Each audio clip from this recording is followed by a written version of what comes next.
What is up, guys? My name is Hector Flores, host of the Insert Name FC podcast, a member of the Belly of Sports Media Network. You can find us on all things podcasting, Spotify, YouTube, wherever you get your podcast fix from, you will find us there. I promise you that. Also, check us out on YouTube at Insert Name FC. We do these episodes, we normally break them down into shorter videos, clips to be viewable on our YouTube channel. Speaking of YouTube channel, Belly Up Sports, that's where you can find the full video version of this podcast. Is going to be on Belly Up Sports' YouTube channel, so go ahead, check it out. Also, a lot of cool content over there on Belly Up Sports' YouTube channel.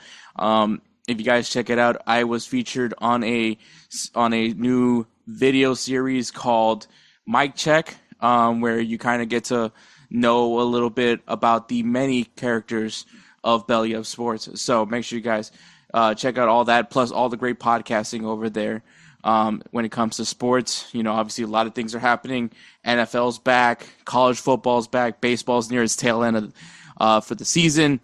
And, of course, you have me and Edward talking footy. So lots and lots of content over there on Belly of Sports, so go ahead and check them out, Belly of Sports YouTube channel. Also check out the website, bellyofsports.com, where you can find articles as well covering all the sports here in the United States.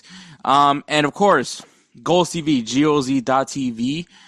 It is a great platform where you can find all the soccer content that you're looking for, whether it's English Premier League, La Liga, Serie A, Bundesliga, Ligue 1, international, FIFA. Obviously, we're just coming off of an international break. U.S. men's national team, L3, whatever you're interested in. EA Sports FC content, MLS content, Liga MX content, all that stuff is available in one-stop shop in goals.tv. So once again, go ahead and check it out, goals.tv. You also find Insert Name FC, our podcast, available. And if you guys check out Wake Up MLS, you will find me there as well with Jose and them. So, which Jose comes on from time to time. And you know what? At some point, we need to bring Jose back on. We need some Jose in our lives as well. So, along with Kelcey. So we definitely need to do that. But yes, and then obviously check us up on all social media platforms at Insert Name FC. Instagram, X, Facebook. That's where you can find us there, where you can see a lot of cartoons, a lot of funny stuff is being posted there on the regular. So be on the lookout for that. But yeah, episode 229, I believe. Episode 229. Yeah, obviously Edward is off because this is his weekend with the boys. So it's just going to be me this episode. Not all me, because obviously we do have 3 Up, 3 Down to discuss, and Kelcey will be there. English Premier League kits is going to be the theme. So that will be at the end of the episode. But we still got things to talk about. We got Eric Ten Hag. He got fired. So we'll get into it, all the details, my thoughts, and all that about Eric Ten Hag. Inter Miami. Yeah, we're going to talk about Inter Miami, or Inter Messi, or Inter Barcelona, whatever you want to call them. We're going to talk about Liga MX, some big things happening there at Liga MX. Well, maybe not right now, but some things are happening at Liga MX. No players of the week this week. Obviously, it's international break, so we are not going to include international break for players of the week. But we will have some games to look forward to this weekend. Obviously, international break is over, so we're going to go right back into the nitty-gritty of the seasons. So we'll go ahead and give you guys some games to watch. And like I said, 3 Up, 3 Down, the Premier League kits. So you're going to see me and Kelcey put up our best and worst kits in the Premier League this season, or at least our opinions. And yeah, that's going to be the show. Obviously, we made jokes about it last episode about that I was signing up for a 5K. Obviously, you're hearing me talk, so I made it. I survived and I lived. It was pretty cool. So obviously it's a 5K. So if you guys don't know, 5K is it's a very small marathon. I don't even think marathon is the right word to call it, so that's why I say 5K. The 5K that I participated in was called the Travis Manion 9/11 Heroes Run. pretty straightforward. It is the Travis Manion Foundation is a company, veteran-owned company. So you can see the connection there, me being a Marine Corps veteran on that part. But they do a lot of stuff. They raise funds to help and take care of other veteran-owned opportunities, and also help out people that have were victims to 9/11, which is the whole purpose of the run. Is just another thing to kind of have people come together to reflect of a time that was very dark at one point in this country. I know a lot of people have opinions on 9/11, and this is not going to be the place where we talk about that. But yeah, so it was a cool, obviously for me being a veteran, it was just cool being back in like some sort of atmosphere amongst like veterans themselves. It's a weird thing to talk about. I think, transitioning out of the military is kind of one of the hardest things that I ever had to do. You went from a world that honestly you kind of feel just kind of froze itself in time. So you're just whatever in that time. So when you do eventually come back, the world is just so different, and it can be a bit overwhelming at times. And it's, I think the beauty of having this run, which I got to hang out with some guys called the Irrelevant Warriors. It's a kind of a support group, I guess you can say, for veterans who have a real rough time adjusting to civilian life. So I participated in the marathon, in the 5K with them. But the 5K that I ended up doing, so there was two options for the 5K. You could have just done the straight 5K, or you could do a 5K ruck. Rucking. So my definition of rucking is obviously different of I guess what this fad or trend is for rucking. But essentially rucking is just going out walking, running, with just a weighted backpack on. I guess you can also do the weighted vest, but I think it's more towards the reason why they call it rucking is a reference to military. So in the military, rucking or going on rucks it's our way of saying hiking. So and you go on these hikes, and you usually have like a gear on you, normally a pack, depending on what kind of hike it is, or what exactly you're doing on the hike, depending on what kind of pack you're carrying. But usually you have a quite amount of weight on your back, and you're going on a hike. Me being a Hollywood Marine, being stationed in, going through combat training in Camp Pendleton, there was a lot of hills, lot of hills. So these hikes would be pretty rough just because you're going up and down. We had some interesting hills. We had the Ankle Breaker, pretty self-explanatory for why it was called that. We had Mount Motherfucker. Sorry for cussing, Kelcey. You could probably guess why they call it that. We had the Microwave. I think some people can understand why it's called the Microwave, but if you guys don't know, where it is just in a very hot place. And for Marines, if you go through basic training on the Hollywood side in San Diego, you have the Reaper hike. So there is a hill called the Reaper. It is a very steep hill that it is the final test that most Marines go through when they go through the Crucible. So for people that aren't familiar with U.S. Marine Corps, obviously this isn't like Army, Air Force, Navy. They don't go through this, but and obviously more, I guess, specific to West Coast Marines. But East Coast Marines do still go through the Crucible. Their hike is just a little different versus the Marines in the West Coast were. But the Crucible is essentially just like 2.5 days of just training. You're just basically applying all that you learned through the 3 months of basic training that you went through, and applying it in these scenarios. With what you're only really working with like 4 hours of sleep in total. And you get like 3 things of food. I'm not gonna say rations. 3 things of food, which obviously MREs. If you guys don't know what an MRE is it's meals ready to eat. It is not terrible. I think there's worse things to eat. I know that a lot of people like doing videos where they eat an MRE to like give you a perspective. MREs weren't as bad. Obviously I've had to eat MREs. I kind of just accept. I'm the worst person to ask because like a lot of people when I was in the Marine Corps complained about the food that we ate, and I just ate it, and it's not like yeah, you can insert fat joke there, but I don't know. It's but yeah, so I mean, I was just like, well, it's better than nothing. I think that was my mentality throughout the whole time was it's better than nothing else. So so you can't really ask me if it was bad because once again, I wasn't really picky and it was either that or starve, and so I chose that. So, but yeah, going back to it. So rucking, so that's kind of like the connection with the military, and now they have this new exercising fad called rucking, where once again you just go outside and you walk with a weighted backpack. That's really all that it is. And it's become like this craze, at least from what I've been reading about it. I literally had no fucking idea what that was. Sorry for cussing Kelcey. Till like, so kind of the reason why I did the whole 5K was I mean, most of you guys have been keeping up with the podcast. I decided that I was going to start, exercising, mainly because I became a double XL.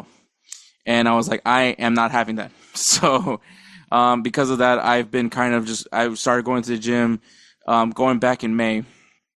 Just been going to the gym, and trying to get myself down to a size large. And so been doing initially just doing a lot of cardio, just only really capable of giving like 30 minutes at the gym. So that's why I was more focused towards like cardio machines. And, I saw, I was reading through the Irrelevant Warriors group chat, and they put up that there was this 5K, and so I was like, you know what, I'm gonna sign up. I'm gonna give myself something to strive for, something to push myself. That what am I, so I held myself accountable if I ever take a day off, and or if I try to take a day off, and so I did it. I signed up, and I saw that there was a ruck. I had no idea what a ruck was, so I read on it, and I was like, oh, okay, it's hiking, but with like a backpack. So, I mean, it's walking, but with a backpack. It's also good low impact training. Obviously, like, a lot of people recommend just, if just going on a walk, like it's perfectly fine to do that. But yeah, so yeah, I signed up for that. Put in a lot of work into getting myself at least cardio ready. I didn't run the whole thing. I walked most of it. I did run, at least initially. Then I started walking, but I walked at a pretty good pace, I would say. And then like the final stretch, I did, push it and run it. But yeah, so, did it. I think if anybody doesn't understand what 5 kilometers is, it's essentially like roughly like 3 miles. So I ended up pushing on the last stretch. Puked my balls out. Not really. I puked I didn't really eat much that morning. I had like a protein bar and like I drank some water. So yeah, I just straight up puked the water. That's all I really puked out at. But yeah, I did it. I feel I feel like I accomplished something. And so it's a little thing, but yeah, well, one, I'm still going to be exercising. I'm still trying to once again get back to a size large. I would safely say I'm an XL now. So there's that. So, but now I'm actually going into, I guess, the next phase of what I'm trying to do, which is I'm actually going to start like lifting more. Not lifting like big weights, but just kind of help like increase my metabolism. Anyways, I know people don't really care about this, but yeah, so that's what I'm doing now. But yeah, it was cool to do the 5K. Got to meet some really cool people. I actually got to meet somebody that worked on a similar the same aircraft that I worked on when I was in the Marine Corps. He was actually in Yuma, Arizona. I was stationed in Cherry Point, North Carolina. So it was cool talking to him, talking about aircraft for a bit. Really cool guy. I unfortunately did not. I was hoping to like see him when I finished the run, to like see him and have a drink, because they gave us like free Michelob Ultras. So that was because obviously it's a 5K, it's some sort of physical event. Of course they're gonna give away Michelob Ultras. So I had fun with that. I think I had like 4 of those, which is great to have when you haven't eaten anything. But I was hoping to like cross paths with him. I kind of want to talk to him for a little bit and maybe even get a picture with him. But unfortunately, I didn't. I did get a picture. I was like, I gotta at least take a picture because I'm really bad at taking pictures of myself. It feels weird. But it was cool, and I did get a lot of positive comments from it because of the fact that like they're like, "Oh, you really are slimming down." So that was cool in that part. But yeah, so that happened. But yeah, I'm sorry about that. All that. We'll go ahead and go quick. We'll take a quick break and then go right into Eric Ten Hag. We'll get right into it right now. So sit back, relax, and enjoy this episode. Let me tell you guys about Belly Up Sports. Belly Up Sports is the internet sports bar. Go ahead and check out their website, www.bellyupsports.com, to read some great articles from great writers all across the country, from hockey, baseball, golf, soccer, you name it. Belly Up Sports is the premier, not your average website. All right, guys. So, first headline on the docket. We got to talk about Eric Ten Hag, man.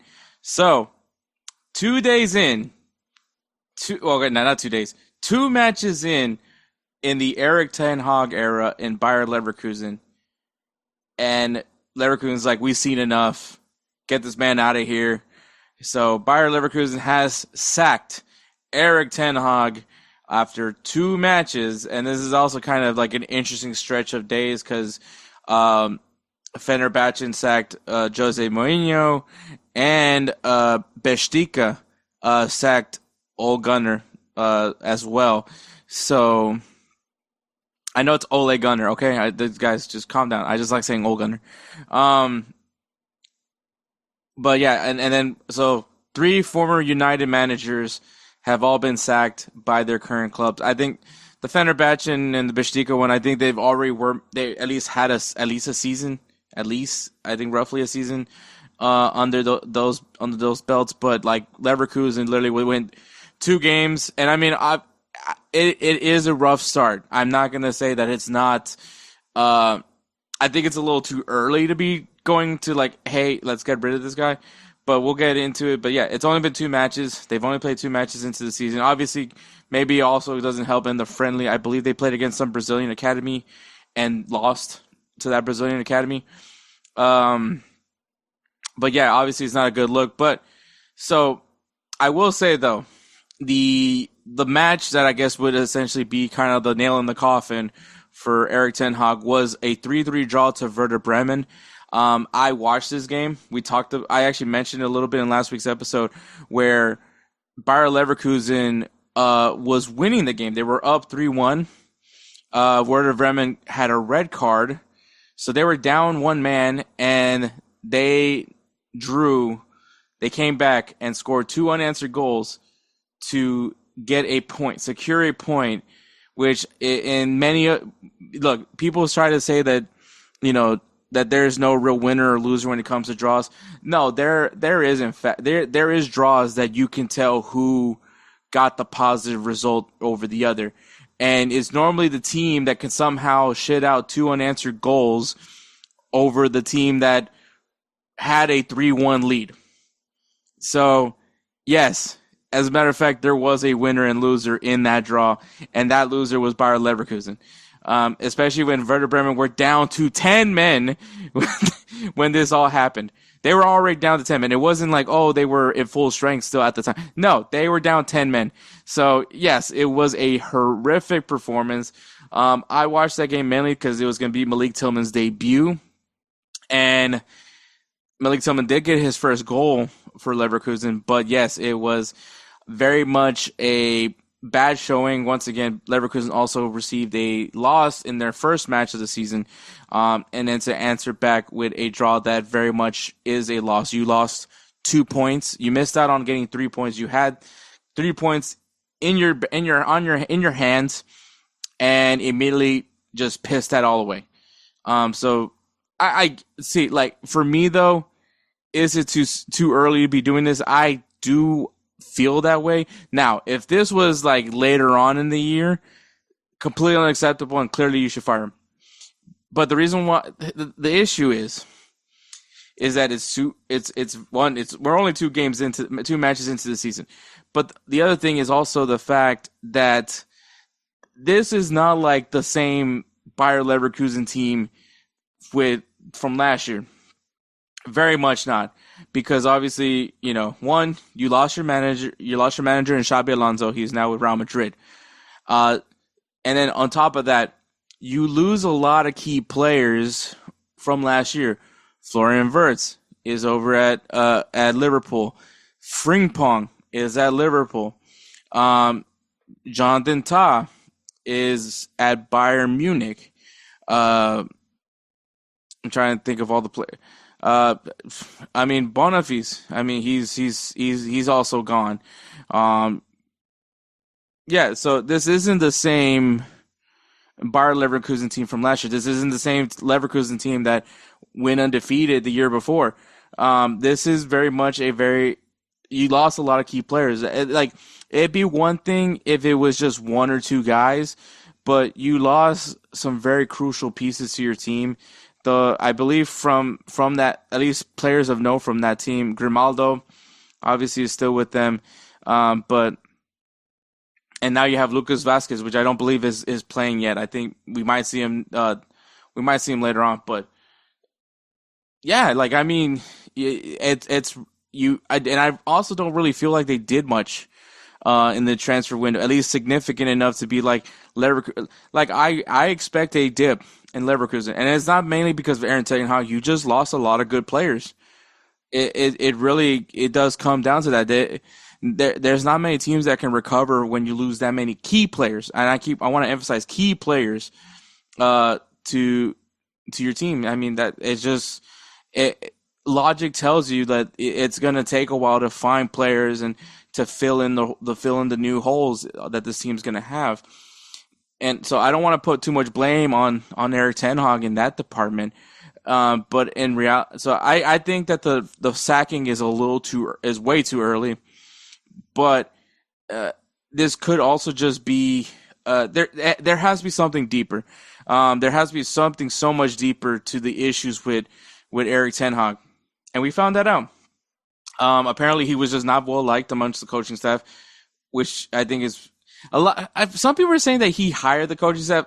From what I've gathered, or at least from my personal experience, the coaching staff doesn't really change. So, for instance, in American football, when a new head coach is hired onto a team, that most of the guys from the coaching staff that got fired, they're not coming back to the team because obviously that's not the coaching staff that head coach has. So that head coach usually hires his own staff for the team. His assistant coaches, his offensive coordinator, defensive coordinator. All those things are things that he hires on once he gets the job. He may keep some guys from the previous regime.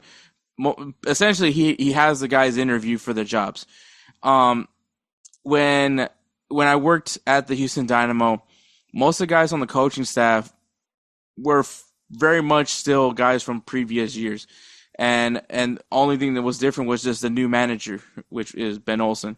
Because you still like the assistant coaches, even training staff, and all those guys. We're all still the same people. I mean, people will come and go. I mean, like people get new job opportunities and want to test out new waters, want to become the manager of their own club. Like, I mean, that's very common, but more often than not, these guys pretty much stay the same. So, but people I guess there wasn't really much gelling with the coaches. And I think it also comes down to that Bayer Leverkusen Eric Ten Hag was just not on top of their list. I honestly think it just came down to that. Like, I don't think that they were very much wanting to bring him in. I think that there were other guys that they were pushing for. Cesc Fabregas is like a name that I think was very heavily someone they were attempting to pursue. He clearly stayed put at Como. I also believe that Inter Milan was also trying to bring him on. So I think a ton of other things happened where they just could not get the manager that they ideally wanted to bring into the team. Xavi Hernandez was a guy that I believe they did reach out for. He rejected the job. From apparently multiple times, he rejected the Leverkusen job, which I believe the reason why is just he wants to take a break from football. Take that for what you want. But so you settled for Eric Ten Hag, which I think is, I don't know how you can just like, I mean, it's not I I think this is weird. Like, if this was not the guy you wanted, why would you make an offer? If you, from the interviews, if you just didn't feel like he meshed in with Bayer Leverkusen, then why would you hire him? If you're, especially now that you're coming out with, yeah, I don't, we never wanted to bring him in, but you brought him in. You paid him, right? Like, I mean, this guy was making good money to come to Leverkusen. To act like he wasn't a good fit would mean that you guys you clearly just didn't do a good job in your search process. You didn't do a good job in the interview process, because if he was telling you all the things that you didn't want to hear, then why would you say, yeah, let's give him the job? You probably missed out on all the guys you initially wanted, and you got this guy. And instead of just seeing what he can do, once again, you probably should give him some leeway, because once again, you lost a lot of key players. Like this, it would be one thing if it was just Xabi Alonso left and the team stayed the same. Like, if you still had Frimpong, if you still had Florian Wirtz, if you still had certain players, like if those, key players, if Todd didn't leave, if Boniface still stayed with, like, the team is exactly the same from last year, and Eric Ten Hag comes in and they shoot the crapper, then yes, then clearly it's him. But when you have that fact, and this is a reason why I had Bayer Leverkusen as my team to watch this season, was because how do they respond from losing not only their manager, but losing a lot of key players? Like, I didn't anticipate them to compete for the Bundesliga. I think that, I don't know if the window's closed. Probably, I mean, now definitely you feel like the window's very much closed, but you still needed time for it to, like, for things to really gel in. So I don't think it's necessarily fair to Eric Ten Hag. I think Leverkusen is just trying to save face at this point. Like for you to say, oh yeah, he wasn't who we really wanted, to me is a crock of shit. Like, you hired the guy, you paid him the amount of money that you paid him, and then the season's not looking great. It didn't help that that friendly that you guys had with, I forgot what academy it was. Maybe it was Flamengo's academy. I don't remember. It was a Brazilian. I know it's a Brazilian league academy. You lose to an academy team, and things weren't looking great. So for some reason, you felt the need to tighten the leash. You tighten the leash. You get a loss and a draw. A draw that very much is a loss. And I get the frustration. I'm not saying that I'm not blind to that. It's clear that, it was not acceptable to have this kind of a start. But at the same time, what did you expect? Like I said, I don't feel like Bayer Leverkusen necessarily did enough to really make you feel like this team is still going to be afloat.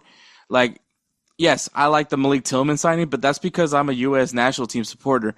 And I think it's cool that he gets a shot to be the 10 for a Bundesliga side. Especially a Bundesliga side that does have a good has a really good track record of guys, taking the next step in their careers once leaving the club. But obviously, with what Xabi Alonso has done for Bayer Leverkusen in his stint with the club, he made them a competitive team. He made a good chance of being a team that can compete in the Bundesliga with Bayern Munich. Obviously, we got that answer from last year. They still were a very good team, but very much Bayern Munich is a very good team as well. And on top of that, once again, I have to reiterate this. They went undefeated. They went undefeated to win the Bundesliga. They needed a team, in order for a team to dethrone Bayern Munich, they had to go undefeated. And everyone's going to be like, oh, but Bayern Munich had a down year. Bayern Munich scored more points, had more points on the table than the year before, which they also won the Bundesliga. That year that Leverkusen won the Bundesliga, yes, they went undefeated. It took a team to go undefeated for Bayern Munich to not win the Bundesliga. And I'm not even a Bayern Munich fan. I don't care about Bayern Munich. But I just want to point that out because they also had more points than they did the year before, which they also won the Bundesliga that year. So, like, I still want to give credit where credit is due because, once again, undefeated season nonetheless is still something to note. But, like, to sit here and say, like, the reign of terror of Bayern Munich is over, like, that was just a farce. But, yes, Leverkusen was looking very much good as a team that will be competing with Bayern Munich, especially from last year. But once again, the issue with clubs like Bayer Leverkusen and most teams that you would view kind of like mid-table sides, unfortunately, I don't want to call them a mid-table side, but they're kind of playing like one now, or teams that normally compete for some sort of European competition, probably not Champions League, but at least some sort of UEFA competition. I mean, their best players get poached. That's what happened with Florian Wirtz. That's what happened with Frimpong. You know, that's what happened with Ta. This is just what happens to them. You know, not long ago they had Heung-min Son. Not long ago they had Kai Havertz. This is just what happens to clubs like these. Like, their best players get plucked out. And that is the club's responsibility, is to then replenish, find players that can fill in those roles. Because once again, Bayer Leverkusen does a really good job of finding good players and brings them up and then once again sells them for profit. But, you know, I just don't think they did enough this time around to be making you feel like, hey, this team is going to compete for the Bundesliga. And obviously, it's still early. Like, things can change and Bayer Leverkusen can figure things out. But once again, I just think it's unfair to evaluate Eric Ten Hag under these conditions. So, like, am I sitting here and telling you that Eric Ten Hag is a great manager? Honestly, at this point, I don't even know. Obviously, his time at Manchester United was rough, but I mean, I don't even know if you really could blame it on Eric Ten Hag. I really don't. You know, like, I mean, clearly he lost whatever he had. He lost whatever he had standing left with that club, and he really has no horse to ride on as far as defending himself. But, like, I mean, I felt like this was going to be a good opportunity for him to get a bounce back, especially if they're able to find players that can help the squad compete. And that's the only thing that I think they didn't do much of, was finding players to compete this season. But, I mean, sometimes maybe it takes the right manager to figure it out. Maybe they don't feel that his tactics work. Maybe that's what it is. But once again, that just shows how shitty of a job Bayer Leverkusen did at the hiring process. Because if you guys didn't feel he was a good fit, you don't have to hire a manager, right? I mean, yes, you do. I mean, you have to hire a manager. But if he's not a good fit, pursue the guys that you believe is a good fit. And so, hey guys, this is Hector from the Insert Name FC podcast, here to tell you guys about Canada Dips. It is a great tasting, superior alternative to traditional dip, using CBD in a way that is radical, enjoyable, and effective. It comes in 5 core flavors: wintergreen, mint, citrus, mango, and American spice. Canada Dip CBD is the new evolution in dip, allowing guys to enjoy great, long-lasting taste without the downsides. If you guys want to go ahead and try them out, use the code BELLYUP20 at CanadipCBD.com. Once again, BELLYUP20 at CanadipCBD.com, and you'll get yourself 20% off your purchase. Thank you again for Canada Dips for being a great partner of Belly Up Sports. That's where we're here now. So obviously, at this point, Ten Hag's gone. You know, it'd be funny if he comes back. That would be hilarious. But Ten Hag's gone. So the options that Leverkusen are now looking at is Edin Terzic, who obviously previously was managing Borussia Dortmund. Another former Borussia Dortmund manager, Marco Rose, who also managed Borussia Mönchengladbach. And a little bit of a different, but going after Raul. And I think that this is interesting because you can make the argument that this is kind of similar to the whole Xabi Alonso thing, because Raul was managing Castilla, Real Madrid's, their youth side, their second division team. He was managing them. He actually stepped away from the position in pursuit, I'm assuming, of a top club to manage a top club. And so, kind of similar to with Xabi Alonso, who worked amongst the ranks of the youth for Real Madrid and gets an opportunity with Bayer Leverkusen, and it worked beautifully. I think Raul kind of maybe a little bit of a similar situation. Maybe they feel that the lightning can strike twice for them. And I mean, once again, Raul is a legend, an icon for Real Madrid, the captain of Real Madrid at one point. And I mean, and also, I mean, when he unfortunately did get pushed to the wayside by Real Madrid, he played for Schalke, so he has some familiarity with the Bundesliga. So I think it is going to be very interesting who they end up hiring, because I don't know, like the availability of Terzic and Rose. I'm assuming they're available, because why would they show interest in them?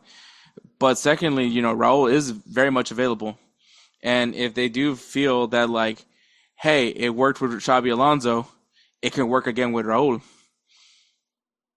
And maybe they want like that Spanish style of play. Maybe that's what they're hoping for. Maybe they're hoping that Raul can bring that to this team, because obviously it worked once before with Xabi Alonso. So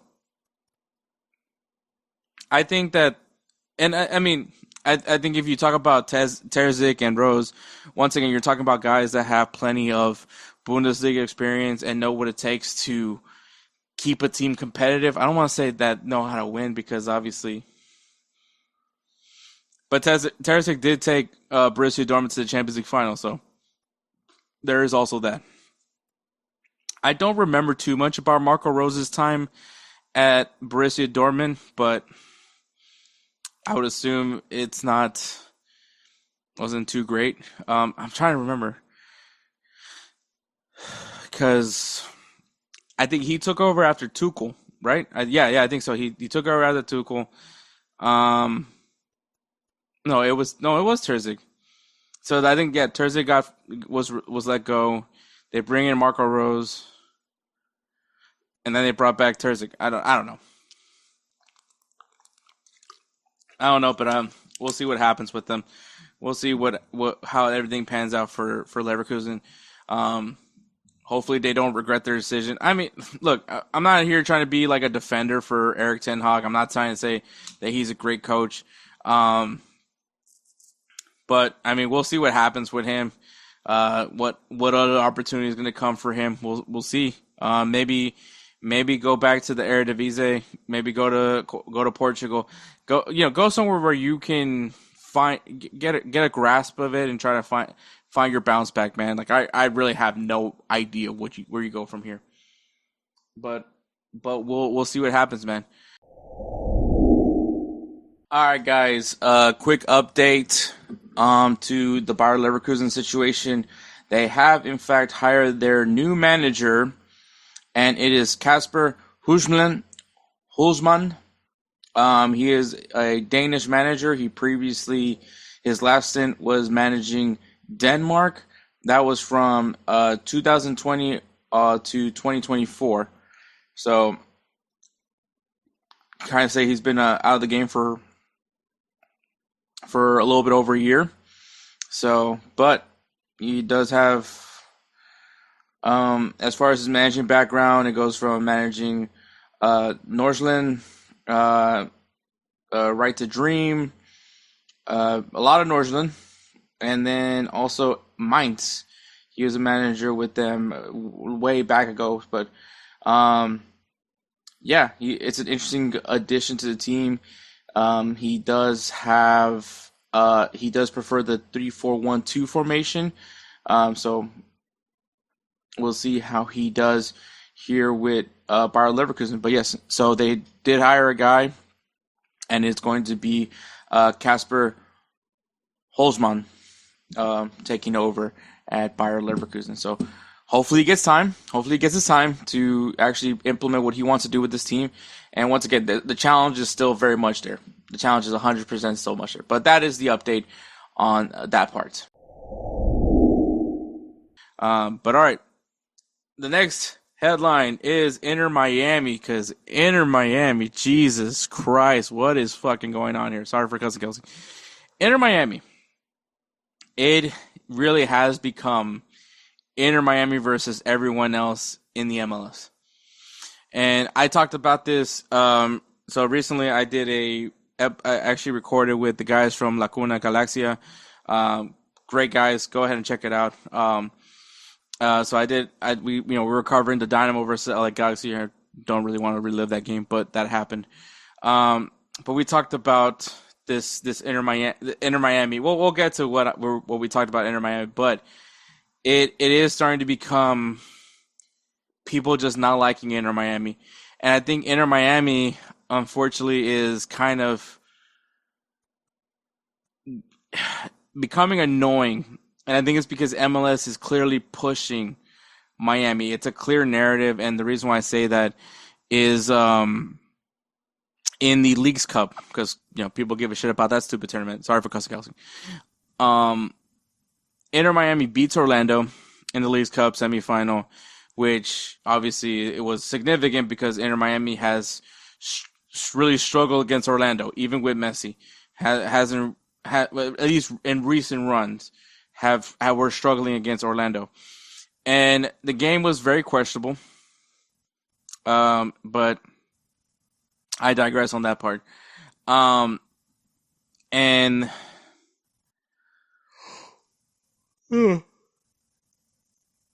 sorry for yawning. And so there were some questionable calls in that game, and Inter Miami wins, and they're going to the final.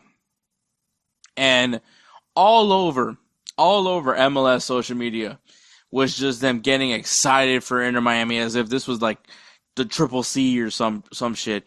Sorry for cussing, Kelcey. It was just poor. It was just poor because it's like, hey, they're playing against another MLS team. Like, I'm all for like going play by play on the game itself. Like, I understand that part, but like that MLS account was very much in Miami fan account. That is exactly how I viewed it. Which, because he's like, where was that same energy for the Seattle Sounders LA Galaxy semifinal? Where was that energy when, anyone was playing against anybody? It really isn't. It's only when Inter Miami. It's like that clip from the movie Ted, right? Where it's like, look what Jesus did, right? When they're referring to Ted. Like, that's literally what it is. It's like, look what Messi did. It's it's getting annoying. It's getting old. And you would have to think, if you're an MLS fan, like, it's not really elevating the league. This hasn't improved the league. Like, maybe viewership of Miami games, it helps Miami. People are going and flocking to go watch Miami. People are buying Miami kits because of Messi. Like, even here in Houston, I've seen so many Miami kids here. And I know for a fact that they don't give a shit about the MLS. I know. I'm not shocked. When I went to go see Tigres versus Inter Miami for last year's Leagues Cup, a lot of Miami kids.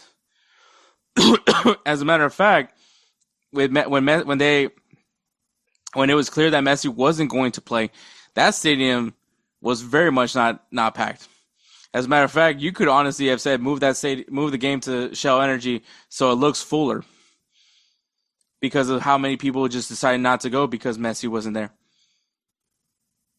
So, as far as helping elevate the league and improve the league, it hasn't done anything. Especially when you have this Messi and friends narrative, where Messi gets Sergio Busquets on the team, gets Jordi Alba on Miami, go gets Luis Suarez on the team. How are they not violating any of the MLS salary rules is beyond me. And on top of that, you just got Rodrigo De Paul, a guy that should probably be still in Europe. If you ask me, he should be still being a dog for Diego Simeone and Atletico Madrid. He's still a very good midfielder. And it leaves a lot of question marks, right? The reason why I say that is because people don't care to see Miami People care to see Messi. That's all they care about. See, they don't like if you find out Messi's not going to be on the at the game, people won't go. I mean, you had the Houston Dynamo when they were supposed to play Inter Miami. Messi didn't come. Messi did not go. Messi did not go to the game. He didn't even fly to Houston, and people were furious because they didn't want to see Houston Dynamo versus Inter Miami. They wanted to see Messi, and people were furious. People were complaining about a guy deciding not to go to Houston. Messi has absolutely look, the decision that came to, I really don't care. But once again, with that showing, it tells me once again that people just don't care about MLS. They don't. I do think I do think the U.S. does have a distinct fandom for the sport, but not for the home league. It's not for MLS. It's for the leagues in Europe. It's people that like, the Big Six in Europe, the Big Six in the English Premier League, the Big Three in La Liga, the big clubs in Serie A, Bayern Munich or Borussia Dortmund. Maybe it's the Leverkusen kids just because of what happened with them. PSG. That's all they care about. They don't care. They don't care about MLS, and I get it. I'm not blind, people. I'm not saying that MLS is a better league than the Premier League. This I have never once stated that. I still support the MLS. I still watch MLS. I still go watch the Houston Dynamo, as depressing as it is watching them. But people just frankly don't care about MLS, and I get it. I don't take that away from anybody. But the concern that I have, and it's obvious, is that this clearly shows you that once Messi leaves MLS, it's going to hurt the league. It's going to hurt the league. The league is not going to the league's not going to keep many fans. Yeah, cool, the viewership is up. Yeah, cool, people are buying tickets to go see Inter Miami. Yeah, cool, jersey sales are at an all-time high because of Messi. And it's cool that Heung-min Son's kit was very much bought after he signed with LAFC. But that just shows how supportive the fans of South Korea are. And obviously there's a lot of people that love Heung-min Son. But I think once Messi leaves, the league's going to go down because it's not showing. It's not showing to me. And it's once again, it's perfectly fine if you don't like MLS. I'm not here trying to sell you on MLS. Because at the end of the day, I can tell you how I find the games to be enjoyable. I can sit and watch an MLS game and be perfectly content. But at the same time, the thing is, it's just people just don't give it the light of day. They're just oh no, the league sucks. It's inferior league. Have you watched the game? No, I just know it sucks. I'm okay, it's like the person that just only likes indie music, right? That doesn't like any of the big name teams and the big name bands, right? They oh no, that band sucks, man. They're sellouts, right? That's basically what it is when it comes to MLS, even though they're not really good. But they just they view MLS as just an inferior product. Let's just say, for instance, someone just doesn't like Avenged Sevenfold, right? They're oh no, they're just mainstream. They suck, man. They're garbage. I like my indie band. I don't know any indie bands right now. But I like that indie band. That's real. That's raw, which is perfectly fine. Love the music that you love, but you can't sit here and tell me that Avenged Sevenfold doesn't have hits. They're a reason why they sell out stadiums. But I digress. But it is very it's very set in stone that MLS is I don't know how bad it's gonna harm MLS, but I know it's not gonna be great when Messi leaves because all the Messi fans that you were hoping would stay put, they're not. They're not. They're just not. Is that fine? Not really. I would wish someone would just take the time. Just watch it. Like it's not bad. So,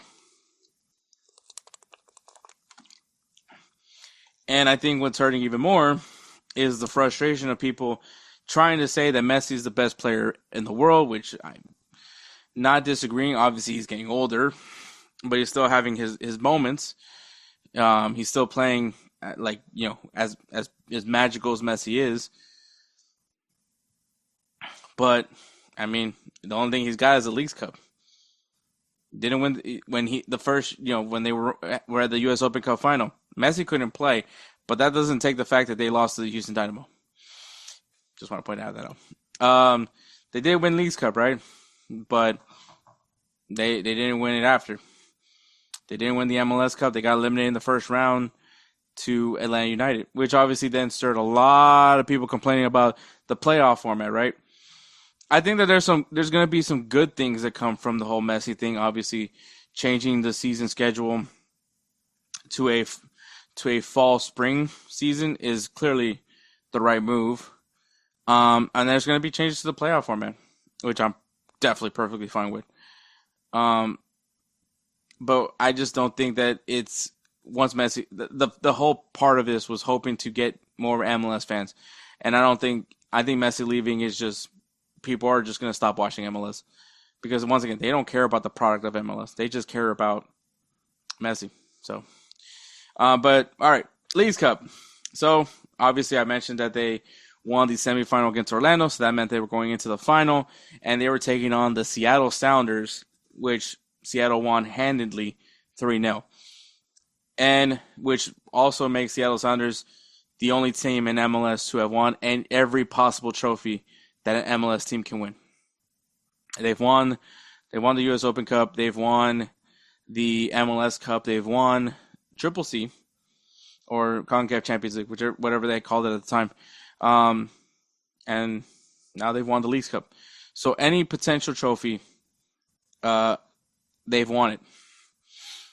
I mean, obviously they didn't win the FIFA Club World Cup, but so I guess they haven't really won every potential trophy they can win. But as far as an MLS team's perspective, they did have won most of the possible trophies that a team can win. And it was good. It was a great performance from Seattle. A well-played game by Seattle. Everything was clicking right. They looked very much the better team. I don't know what the hell was going on with Miami. They didn't look great. And Seattle Sounders played a strong game, and unfortunately, that's not what's being talked about. What's being talked about is what happened after the game, which was just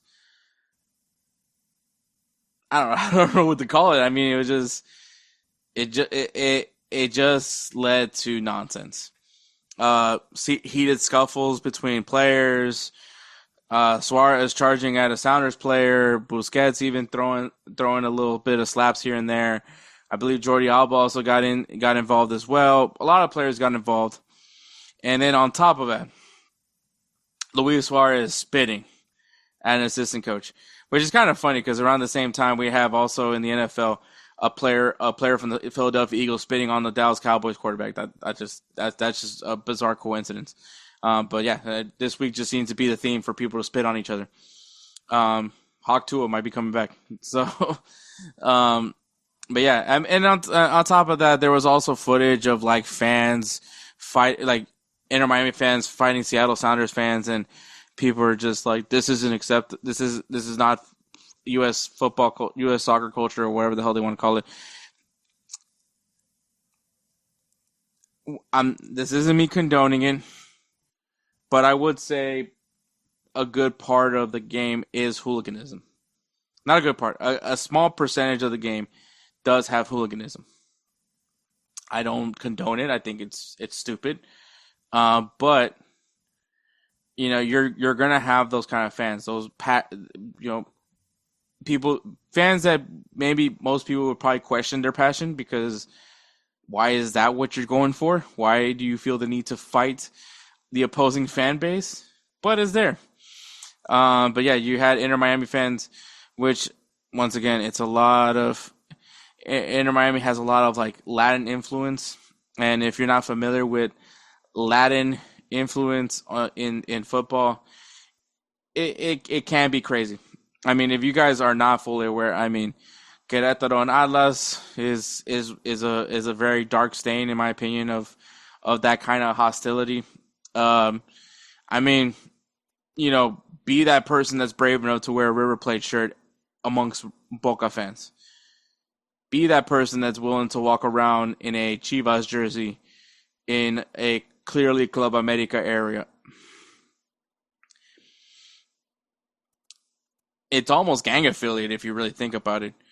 I mean, Colombia, it kind of was. Especially during the times of the cartels, right, in Colombia. So it's always been, there's some, I don't know, once again, I don't condone this. But even then, like, you not just in Latin America, but if you look overseas, right, hooliganism is still very much a part of Europe. Be careful if you're wearing a Rangers kit in a Celtic area, vice versa. Welcome to Wrexham did an episode completely on the whole thing of hooliganism. The same thing can be said in many parts of the world. I think that hooliganism is unfortunately a part of the game. Now, am I condoning it? Once again, I'm not. I'm not condoning it. I don't want to condone it. I never will condone it. But you're gonna when you have fans that are in the heat of the moment just as much as the players are. Alcohol is usually a big factor, and I mean, if teams weren't happy with the result of the performance, last thing they want to do is see a Seattle Sounders fan, and also banter's always going to be a thing. Like, just banter's going to happen, and I never understood why people get so. Look, I know there's times I've said it's more than just a game. Sometimes I say, it's bigger than it's more than just a game. Like it's more than that. But in reality, it is just a game. And I think sometimes we put ourselves way too invested into the game. You got to find a good balance. Like I always say, if the game pisses you off so much that you want to punch somebody, you probably need to reevaluate your life, your priorities in life, and maybe you need to find a new hobby. I have been mad before, but I've never taken it out on anybody. I've watched my team lose in terrible fashion. I've seen my team win in great fashion. I've seen them win barely win it. I've seen them, lose in an unfortunate manner. But and this is point proven. My best friend is a Barcelona fan, and obviously I'm a Madrista. If you guys didn't know, I am a Madrista. I am officially a Madrista. I even have the little card that says Madrista. I have, and Edward can vouch this, never laid my hands on Edward after a Barca game. Does he talk trash? Not really. Not really to begin with. But I also have a lot of friends that are Barca fans as well, and they talk trash.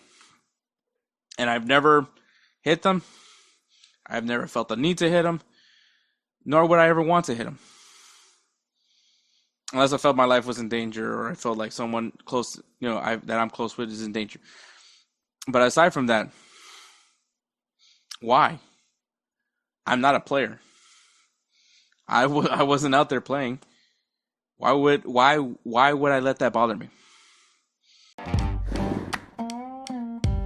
Righteous Felon Craft Jerky is the official jerky of Belly Up Sports. For over a decade, Righteous Felon Craft Jerky has led the American meat snack revolution by concocting delicious, adventurous, U.S.-sourced jerky recipes for uncompromising carnivores across the country.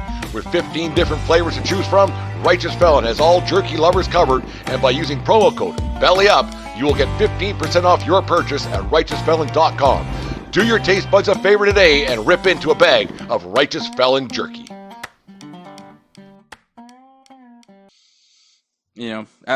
Point proven. The Houston Texans played a shitty game today, and not gonna go punch a LA Rams fan. The Houston Nationals lost to the Texas Rangers. I'm not gonna go see my friend Jeremy and punch him in the face because of that. I'm not.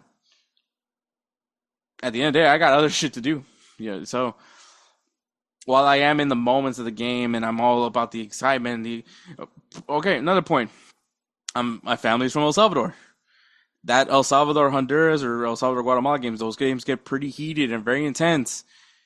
You don't see me punching my brother-in-law who's Guatemalan. Because it's really, and I hate using this phrase because it's a phrase a lot of the young people say, but it's really not that deep.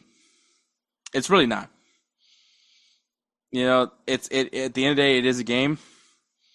You win some, you lose some. But the part is that you should be able to live another day. So that's my whole thoughts on hooliganism, and I just wanted to point that out. But obviously, a lot of conduct that was not good. We had apologies issued, but apologies, honestly, after this point, is just not enough. Inter Miami performed very immaturely, very, very unprofessional, which is, a club that has guys that have played in some of the highest levels can't say. I mean, look, Luis Suarez is gonna do Luis Suarez things. So I'm not surprised by him. But like Sergio Busquets, Jordi Alba, like this is crap that that Pep Guardiola would not stand for. And so like this is just right. Like where does that come from? That is just pure nonsense. I think you just acted immature. You had a lapse in judgment. I get that, but at the end of the day, grow the fuck up. And I will say props to Lionel Messi because he stayed and watched the award ceremony. He stayed. Everybody else went to the locker room because they were being a bunch of sore losers. But Messi stayed put. Maybe there was other players, and I'll applaud them as well. But I know Messi was the one that was very much pointed out. But yeah, obviously with all this dumb stuff, there had to have been suspensions, right? And there was. So Luis Suarez received a 6-game suspension. Sergio Busquets received 2-game suspension. Aviles received a 3-game suspension. And Sounders assistant coach Steven Lennart received a 5-game suspension. But those suspensions only apply to Leagues Cup. So they're not going to have to deal with this till Leagues Cup, which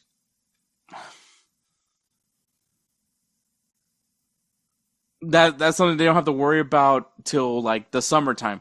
So like July, they don't have to play a game in July, which I'm sure they're not going to be completely against. You essentially gave Luis Suarez like a summer vacation. With those 6 games, you just gave him a summer. Steven Lennart, he got he got also a month vacation. Now MLS, this comes from Tom Bogart, could hand out suspensions, and they should hand out suspensions because this is even though Leagues Cup is a competition between MLS and Liga MX sides, Inter Miami was a reflection on MLS. And so if I'm MLS, I'm handing some suspensions as well. And the only reason why I don't think it's going to happen, or if they do, they're going to do it for the start of the next season, because Inter Miami is trying. Look. The reason why I'm going to say that MLS tries their best to get Inter Miami to go as far as they can is because of the fact that in that Orlando game, there was a lot of questionable calls from the referees. Am I saying MLS is paying refs? No. But I can imagine them telling them it would be behoove of them.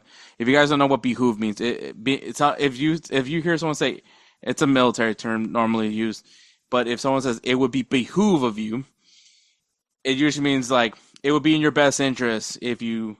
So like maybe like, hey, it would be behoove of you if you made some favorable calls for Inter Miami. Not saying that you should do it, but it would be behoove of you. Now, MLS, I don't think they're going to give him suspensions. At least not for right now. For this season.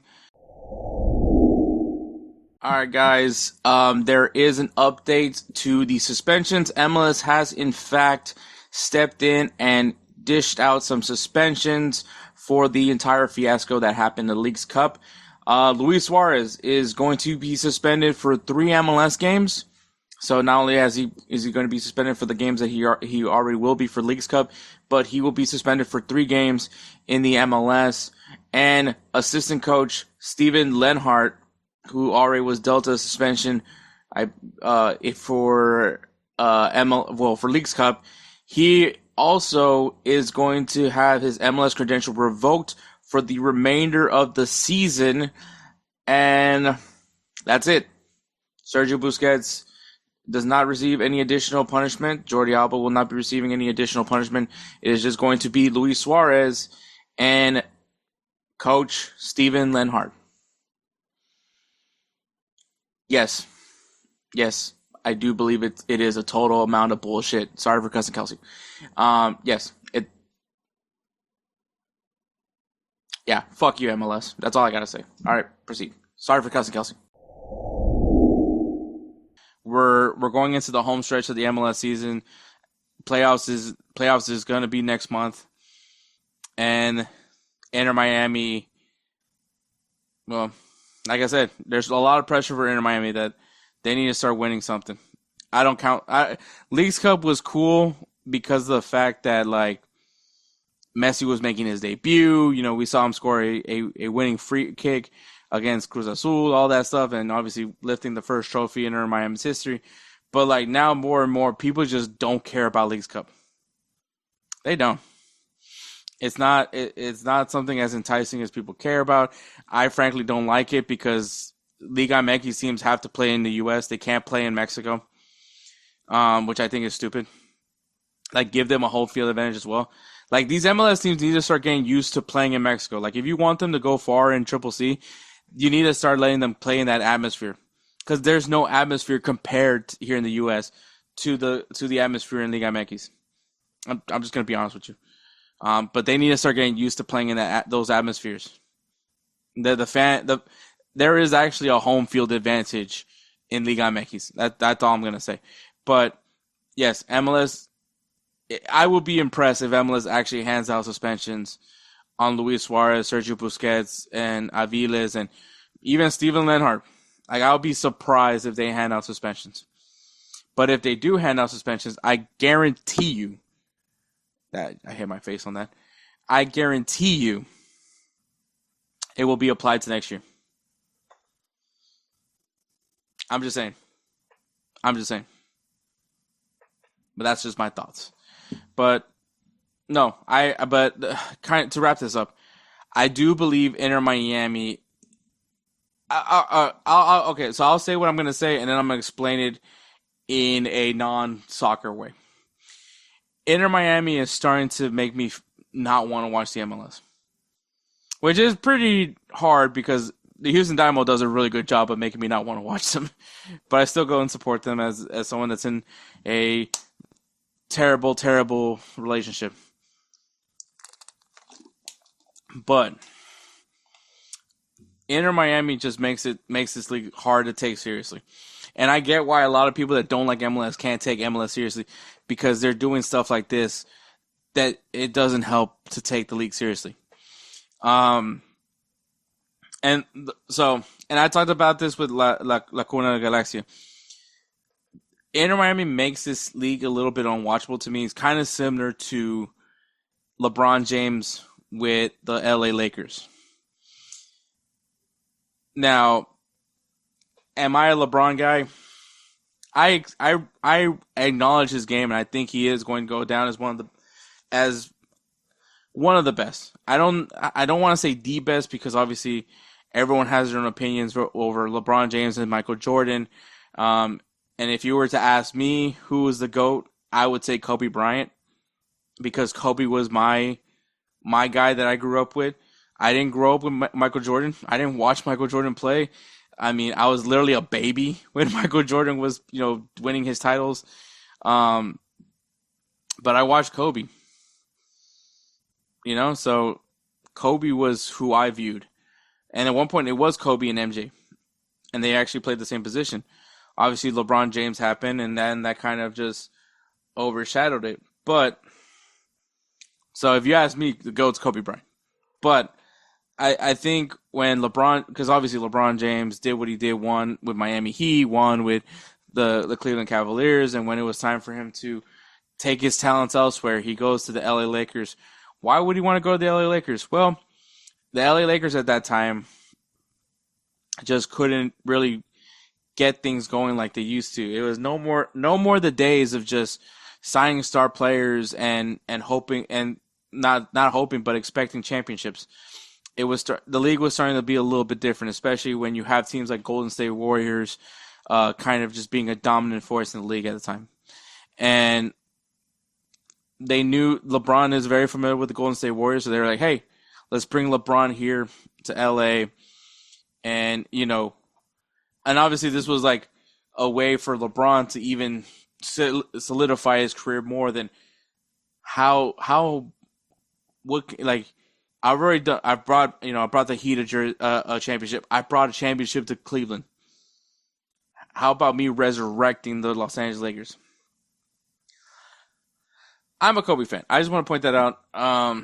My connection to the Lakers is more so because of Kobe. I do, if I were to watch a basketball team, I would watch the Lakers. But I'm just not really a basketball fan. But just so you guys have a reference, understand this. Now I just kind of watch basketball for what it is. I can give a rat's ass what happens with the Lakers. But the whole LeBron thing made me understand what my connection was to the Lakers. And it was strictly just Kobe Bryant. Now, there's guys on the Lakers that I like. I mean, I was a huge Alex Caruso fan when he was here. I still love Alex Caruso. I'll go, I'm actually contemplating on getting Alex Caruso jerseys.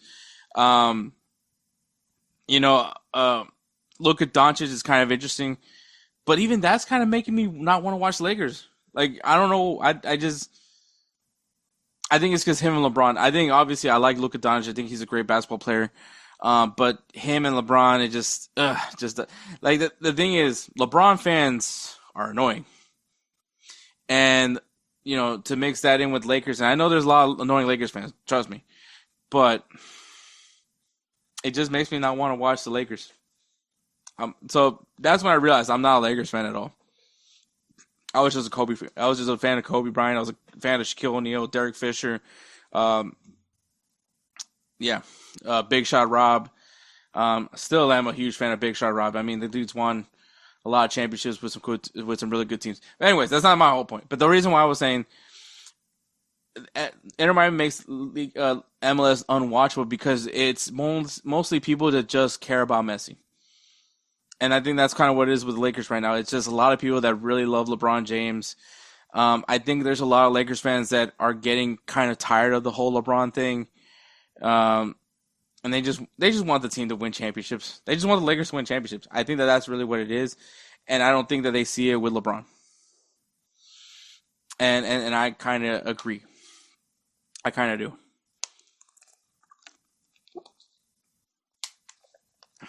But yeah. I have my concerns about Inter Miami, and it's not going to change anytime soon. I do think they're hurting the MLS more than they are helping. But we'll see. We'll see what happens there, man. All right. The last headline, Liga MX. So, Liga MX has officially announced, well, they've been announced it, that promotion relegation is going to return to Liga MX. But what I am going to talk about is that it is going to be the 2026-27 season. So after the World Cup, the season after the World Cup, will be when promotion relegation returns to Liga MX. Now, the El Expansión, the second division, was looking to make an appeal to have it happen sooner. So basically, this season to have it happen, but it was rejected. One, because now that the season's going, you can't really do that. Now, if you guys are wondering with the whole promotion relegation, Liga MX removed promotion relegation from their league back in 2020 because of the pandemic, the economic impact that COVID-19 that applied with it. So they just kept the teams, whatever teams were in that Liga MX that year. Those were the teams that were going to be put for quite some time. So the question was never if it's going to come back. The question was when. But also take it with a grain of salt with promotion relegation in Liga MX because, so if you guys aren't really familiar, if you watch Club de Cuervos, they actually do a really good explanation of what some of these Liga MX teams do, which is if their team's going to get relegated, especially when we're talking about like the big teams, so like the Club Americas, the Chivas de Guadalajaras, like when they're about to get relegated, they just buy the team that's in the second division that's getting promoted. They just buy them and then say, "Oh, we're back in the first division." I hope that there's going to be some rules implementing that. I mean, especially now.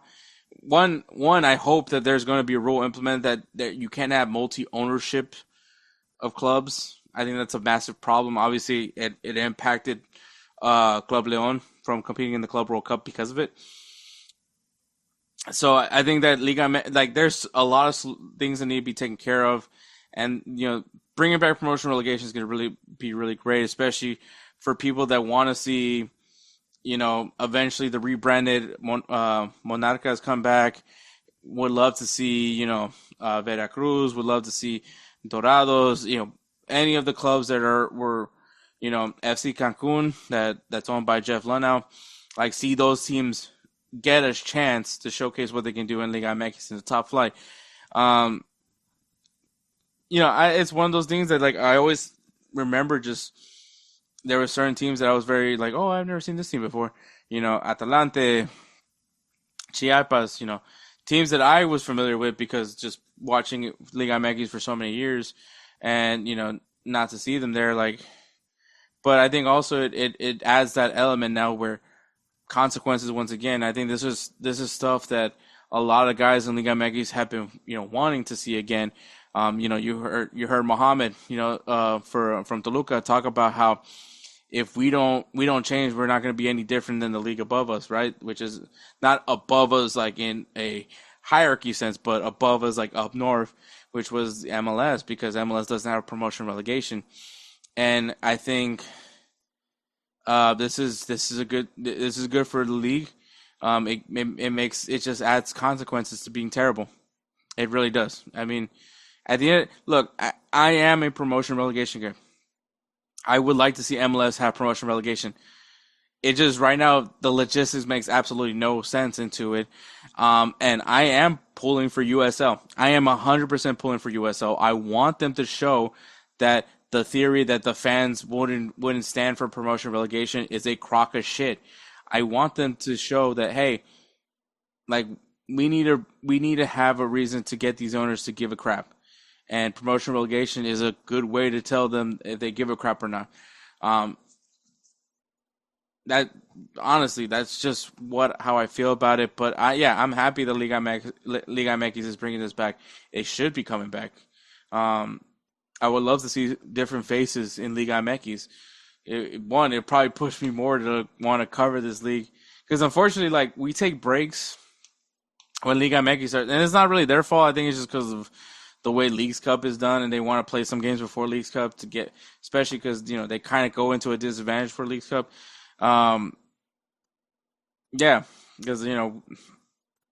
I would like to talk a little bit more about Liga MX from time to time, especially because once again I've stated I've grown up watching Liga MX when Liga MX was very much easy. It was very easy to watch Liga MX games because it was in Univision and Telemundo. Azteca. Yeah, what was it? I think it was TV Azteca. I think that was I forgot what the channel was, but that's how I watched Liga MX games. It was more attainable. It was in the time zone that that it worked for me. So I was able to watch some really good teams. Got to watch Club America, got to watch Atlas when they had Andres Guardado and a young Andres Guardado. Watching Chiapas, watching Dorados, watching Veracruz, watching all these teams. Toluca, the golden years of Toluca, which looks like it's coming back. But the golden years of Toluca with Hernan Cristante, Paulo da Silva, Zinha, Vicente Sanchez, Jose Cardozo, like all that, man, like it was awesome. So as someone that has a lot of appreciation for Liga MX, yeah, I want to see this league be competitive and be entertaining. The league is entertaining. People, it is an entertaining league. It gives you way too much stoppage time, but still a very entertaining league. So it is a big part of my upbringing when it comes to football, because Liga MX at one point was really all I had to watch, because like I didn't have cable, so I couldn't watch Premier League, I couldn't watch La Liga, I couldn't watch any of the other leagues because I just didn't have access to it unless I had a friend that had cable, or not only had cable but had that channel. So yeah, Liga MX was a big part of my life, and that's why I have such a appreciation for the league. I don't have a team per se, but I appreciate the league for what it is. It's fun, it's entertainment, and it's at the end of the day, it really is pure entertainment. So, and adding promotion relegation is just going to add more entertainment value because of the drama of getting relegated to avoid relegation. That's going to add more to this league, and I think it's going to light a fire for a lot of these teams. So, but obviously we need some rules on the multi ownership. I think that's going to be a big thing that needs to be addressed at some point during the seasons. At some point, hopefully it gets implemented as well in the 2026-27 season. So we'll see how that all goes, and I can't wait to hear more news for Liga MX. I want to see this league get its shine, definitely. So, yeah, I don't care. I love Liga MX. I really do. But all right, we're gonna go ahead and take a break, and then we'll go right into games to watch. I love soccer, Peggy. All right, guys. So because it is international break, we will not have players of the week. So no players of the week this week, but we do have some games to watch this weekend. So like I said, international break is over, so we're back in full action. Across the leagues in the world, we got Charlotte FC versus Inter Miami in MLS. We'll see how Inter Miami responds to continuing on this season, as they try to pursue playoff hopes. And Charlotte FC, a team that, well, we need to start seeing some spark. We got the Vancouver Whitecaps taking on the Philadelphia Union. An interesting matchup, could potentially have maybe a preview of the MLS Cup final. We don't know. We'll see. Pachuca versus Cruz Azul, two really good teams right now in Liga MX, taking each other on. We also have in Liga MX, Club America versus Chivas de Guadalajara, El Super Clásico.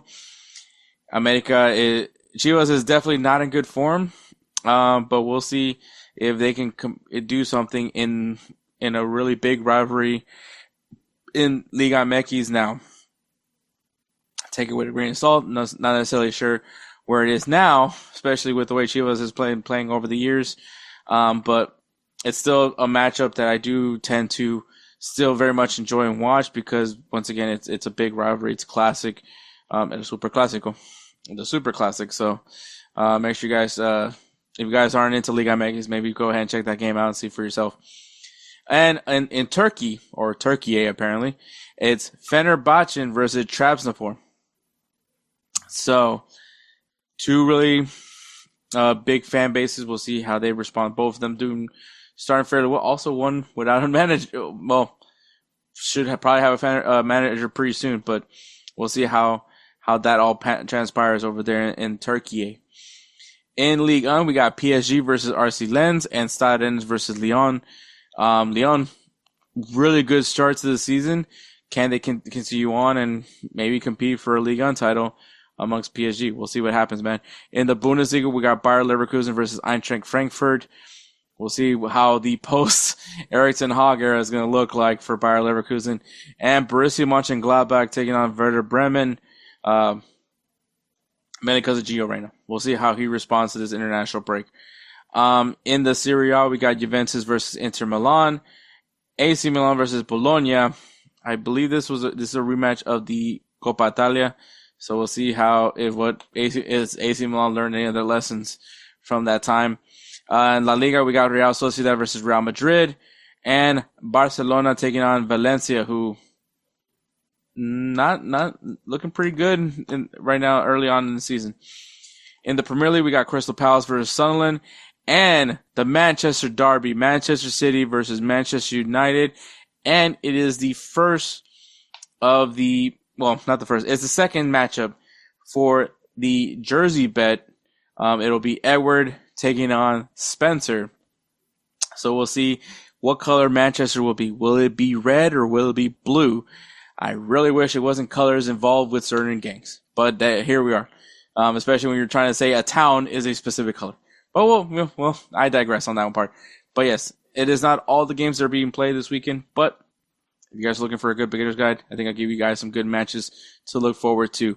But we'll go ahead and take a break, and then you'll hear Kelcey and myself do a 3-up, 3-down, the Premier League kids. Hey everyone, it's Ryan from No Credentials Required to talk to you about one of our newest partners at Belly Up Sports, SeatGeek. Yeah, live sports is great on television, but the feeling of being at the arena is a priceless experience. That's why our friends at SeatGeek are there to help you find the best tickets at the best prices. Not only can you get tickets to sporting events, but you can also get tickets to concerts, comedy shows, musicals, and more. Search for your desired event now at SeatGeek.com, enter promo code BellyUpSports at checkout, and you save $20 off your first purchase. SeatGeek. Life's an event. We have the tickets. What's up? It's Kelcey from the High Low Sports Podcast. Hector asked me to come back yet again for another 3-up, 3-down. This time we're talking English Premier League. That's right. 3-up, 3-down with English Premier League kits. Absolutely fantastic. Some of these this year.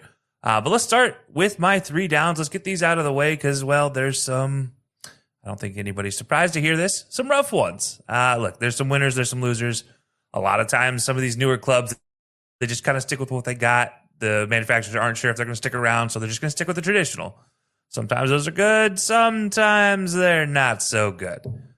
So we'll rip the Band-Aid off, start with the bad, and then we'll work our way up. So 3 down for me. We're going to start with Brentford, and we're going to go with their away kit. Now, Brentford, they've been in the EPL a few times. They've put out a couple cool jerseys. I've talked about them before in the 3-ups. This time, they're in the 3 down. Brown and gold. I don't get what you're doing with the away kit here. This one is pretty rough. I don't enjoy this whatsoever. I'm not a big fan of browns. It has to be done really right, like a cream and brown or something. But brown and gold is not a great look. Joma kind of missed the mark on this one, in my opinion. Although I get it. Maybe it works for Brentford fans. Not for me. Sorry. Don't love this one. That's my first on the 3 downs. Next up, I'm going to a big club. That's right. They got a bunch of money. But this kit continues to be rough. It's their 3rd kit, and it's Man City, and it's another Puma kit. That's right, this Puma logo in the middle, along with the badge. Now they're technicolored, green to blue to green fade. Stop. If it was just the gray and green, I was fine with this. The moment you put that fade in there, it screams training kit, and I don't think training kits belong on the pitch. Now I've seen some really fantastic training kits, but this one.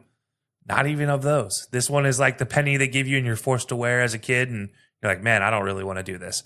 So yeah, City, number 2 here with the 3rd kit. Don't love that one at all. And last up on my 3 downs, we're going to London and we're going with Tottenham. Tottenham's away kit, or 3rd kit, sorry. Not their away kit. Their away kit's actually pretty nice. But their 3rd kit, it screams to me Sweden mid-2000s. This is the kid I remember seeing really any player, but really Zlatan be the guy that was wearing this kit. Also the Ukraine back in those days with some of their players. This is just not a great look for Tottenham, who in my recent memory and all the way even back into the early 2000s, I don't remember a lot of yellow kits in their days. There's some yellow accents on kits, but never a fully yellow kit since at least 2010 that I can remember. I've never been a big fan of bright yellow kits unless they have the perfect accents. And this one has the old T90 shape to it. And I hated that pinstripe that just wraps around the chest and around the belt line. It just doesn't seem right. It looks like it squares off the kit and you forget the rest of it exists. Don't love this. I never really liked a lot of these Nike templates from the 2005 to 2009 range. And you're seeing a lot of them. And I don't love it, especially don't love this Tottenham one with this third kit with the yellow. So just recapping my 3 down, Brentford's away, City's third, and Tottenham's third kit as well. Now let's go to the positives here. We're going to go with my number 1 being Burnley. That's right. Burnley's third kit. I absolutely love this. I love the black, the white, the gold with the cool kind of technical 3D colors. I'm not sure if that's supposed to be like a honeybee hive or network connections or DNA or kind of like chemical symbols or chemical design structures. I like it. Whatever it is, it looks great as a sublimation to the rest of the kit. The black front with the gold and white numbers on the logo, on the sponsor logo. I think that's fantastic. Having the black and gold logo with the gold manufacturer logo as well with the gold neckline. I love black and gold and when it's done right. And I've talked about that before. There's been some really good ones that we've seen. And this one might be up there with some of the better ones. I think pairing these with some white shorts with some black and gold accents to it would be great. Or just going gold shorts with black and white accents. Either one works, but I think Burnley really knocked it out with this third kit, and I love it. Now, second on my list, I mentioned City. We're going back to Manchester, but we're going to the other side of Manchester. We're going with Man United's away kit. I've always loved the devil patch they have when they use that as their logo for a kit. I love it. I also love jerseys when they color match, and this kit matches that. It is a white kit with you have blue background, navy blue, and then you have the sponsor logo, the manufacturer logo, and the badge all matching that same color. I love that idea. Obviously, their third kit also should have got a nominee here, but I'm not giving them 2 kits. I can't give Man United that many positives in 1 year. They just have to win games first. But I do really like this one, and specifically because of the color matching and the white. Like, I love a clean white jersey. Honestly, if this was on Real Madrid's uniform set, I would have loved it for Real Madrid. Probably more so than I like it for United. But yeah, I like this one as a simple, easy kind of fix for United, who's had some weird kits over the years. This one I really do like. I think this one fits really well with what they did this year. And last but not least, in my 3 up, we're going to go with Sunderland. That's right, Sunderland Till I Die, their third kit with the Prowling Panther. I think that badge is going to look fantastic. The black with the white, silver stylings. And again, this is a color match one. It's a black kit with color matched sponsors, manufacturer, logo, badge, everything color matches. So it's that silver color. It's an absolutely fantastic kit. I'd love to see these at night. That would be so cool. Lit up by that beautiful stadium, all those fans, and it's like a blackout environment. That would be so cool to see. Obviously, you see that in American football, but you don't really see that in European soccer as much, European football as much.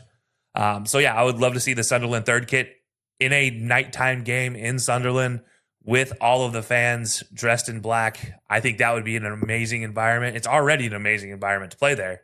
But on top of that, you add in these kits. They look like Prowling Panthers, especially if they play well, right? That's the hope. If they play well in these kits, you'll wear them more.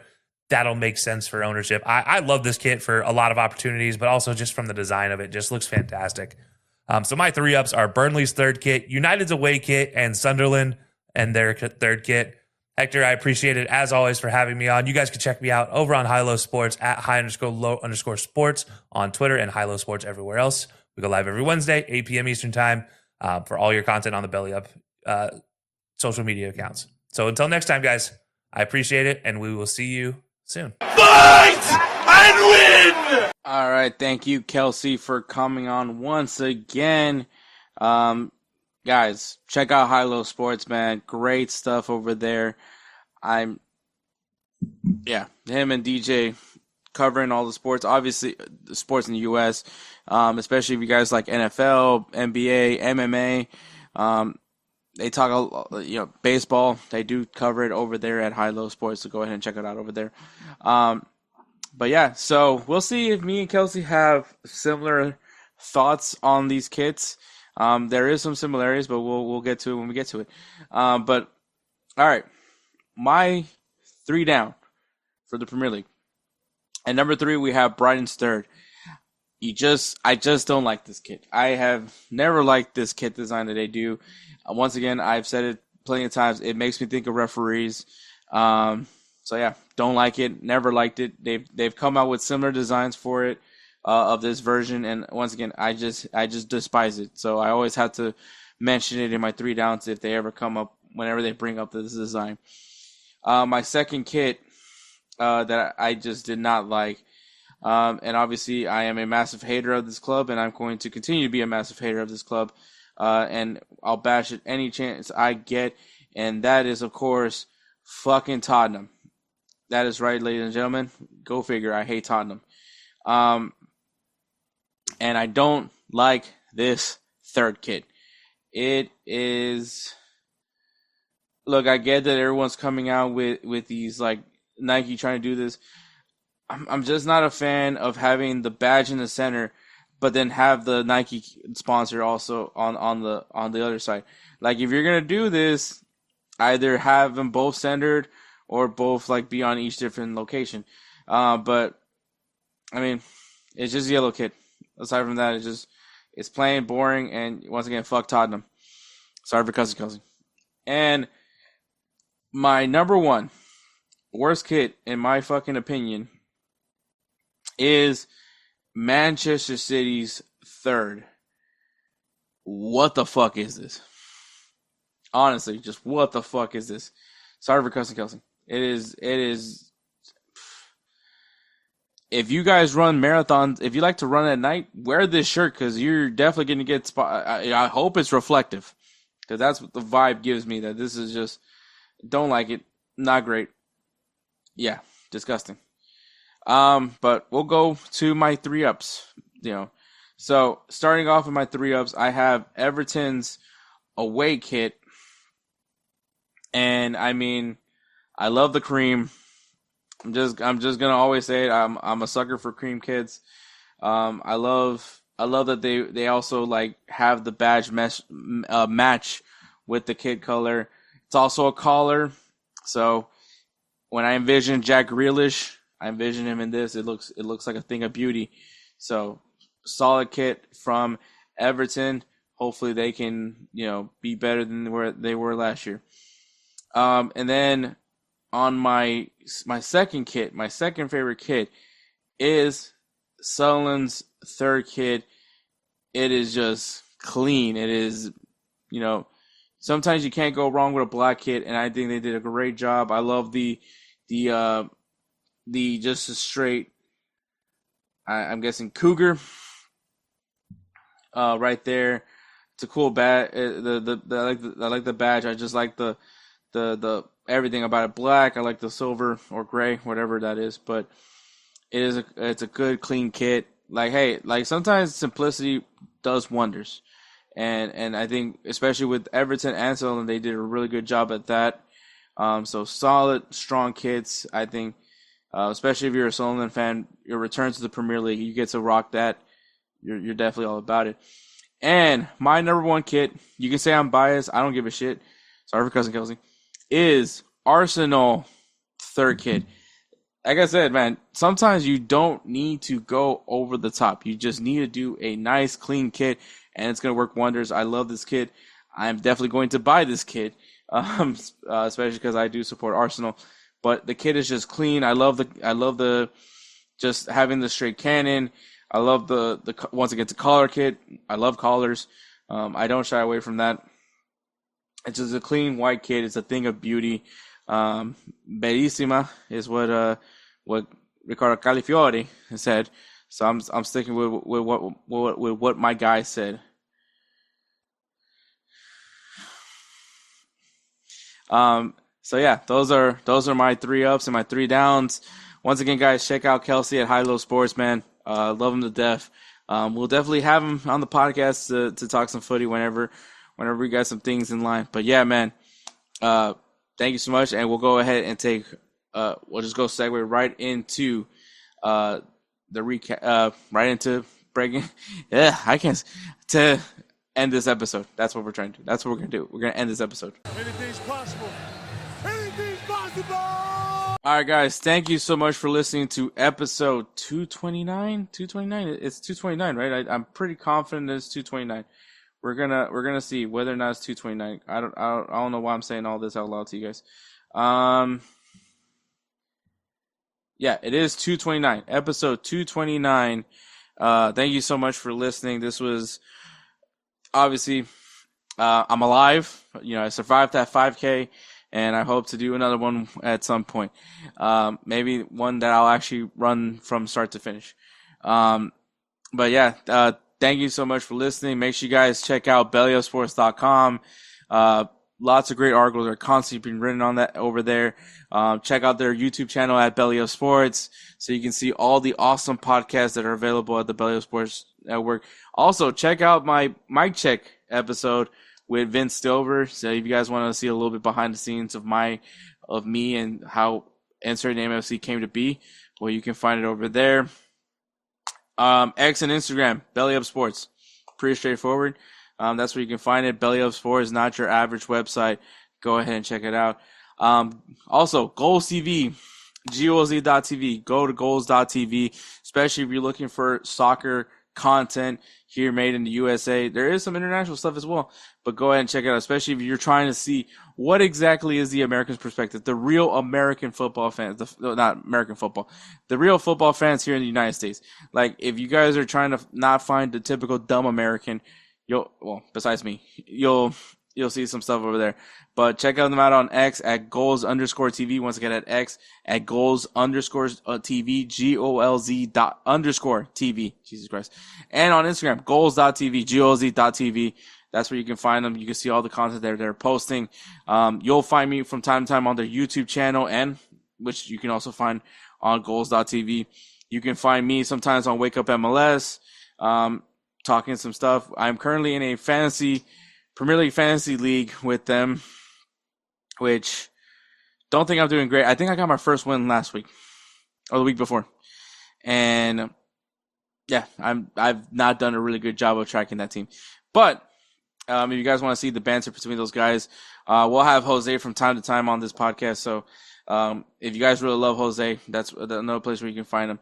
But yeah, Goals TV, man, check them out, man. Love the stuff that they're doing. I love them. I love them to death. I'm happy to be providing content for them, and the favor is always returned. But thank you so much for listening for episode 229. Catch us next week. Eric will be back. We'll have some more conversations about something. I don't know. We'll figure it out. But thank you so much for listening. Catch us next week. Take care, guys.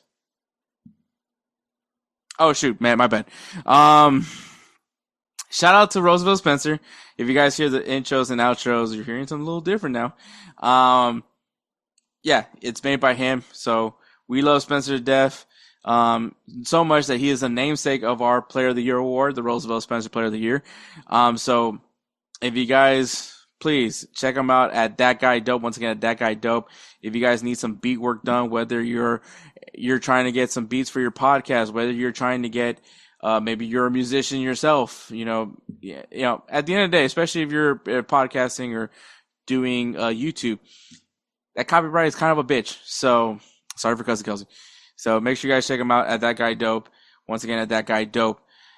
Now, with all that being said, thank you so much for listening. Catch us next week for episode 230. Take care, guys.